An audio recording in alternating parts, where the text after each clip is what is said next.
Hi, this is Aura. We're going to go back a little bit to Aura's Rap, Rhyme, and Arithmetic, a show I did about cookbooks, because I really like cookbooks. And I hope you will enjoy the show. This was taken a couple years ago, too.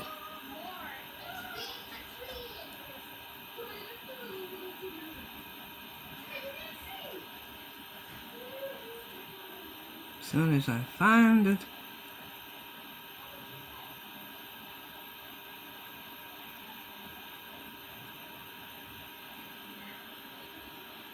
This is the beginning of the show, Aura's Rap, Rhyme, and Arithmetic.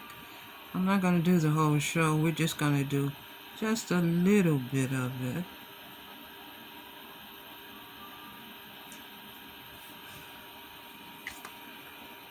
Because of the copyrights, we'll just move right along to the actual show.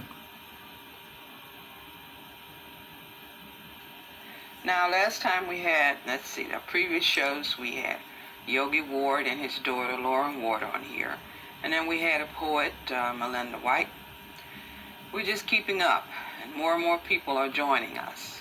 Today we're going to talk about weight loss. I've lost a lot of weight in the last, I'd say, 6 or 7 months.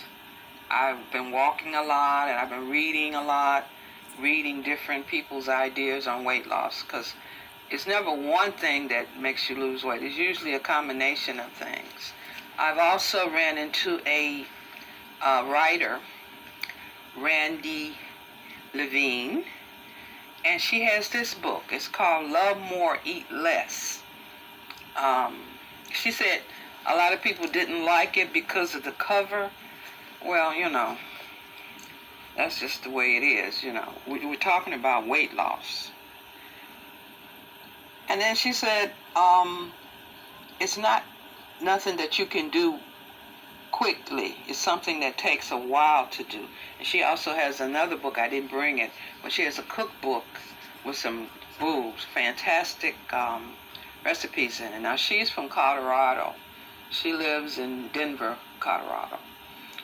And she's also on one of my Blog Talk radio shows. This book helped some people that I care about a lot. And then here's what she said. Dear parents, I wrote this book because I care, no other reason. And that's what she's saying. She said years ago she worked with children and the occasional parent, helping them overcome obstacles in their path to a more beautiful life. In other words, she worked with a lot of, I think she was also a part-time teacher, and she worked with a lot of children. And she noticed obesity, in a lot of children. So she gives a little softer touch to it, Raising overweight children does not imply that you are a bad parent, but it does mean that you need to make some better food decisions for your children. Only you can ensure that your children grow up without excess weight and associated diseases afflicting their bodies. As you know, before we talked about diabetes, that's one of the problems, and hypertension in adults, So, that all leads to it. I just noticed that they're trying now to get children to stop eating junk foods. I even noticed my grandchildren when they call a snack chips and juice, but the chips don't need to, it should be fruit, and distilled water, really, that should be a snack.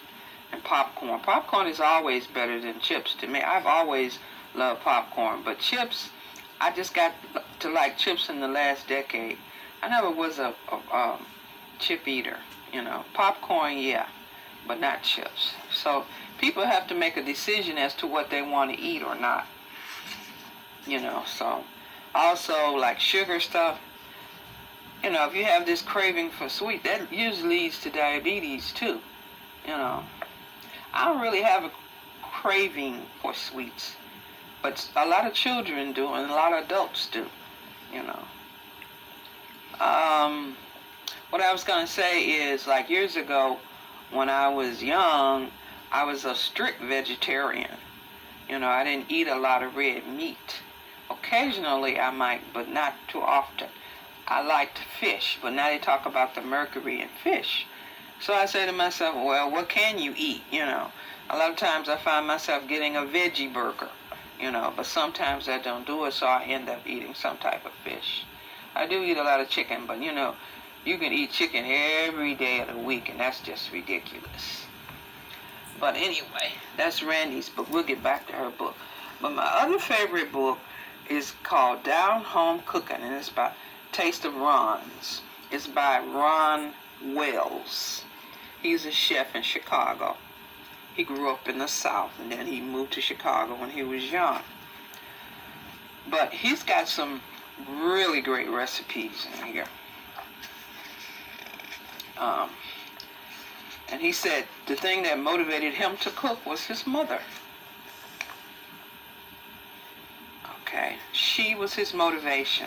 He started cooking, I think, when he was like 7 years old. He used to stand in the kitchen with his mother and watch her. And then she inspired him.